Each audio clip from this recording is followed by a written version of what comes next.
क्या आपको बार बार खांसी जुकाम होता है तो ये इम्यूनिटी की नहीं, पेट की गर्मी की निशानी है। जब पेट की अग्नि जरूरत से ज्यादा गर्म हो जाती है तो शरीर बार बार बलगम बनाकर खुद को ठंडा करने की कोशिश करता है।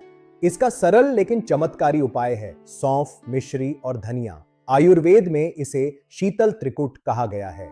यह त्रिदोष को संतुलित करता है, खासकर पित्त और कफ को। उपाय: रात को सोने से पहले 1 चम्मच इस मिश्रण का सेवन करें। पेट शांत, खांसी गायब।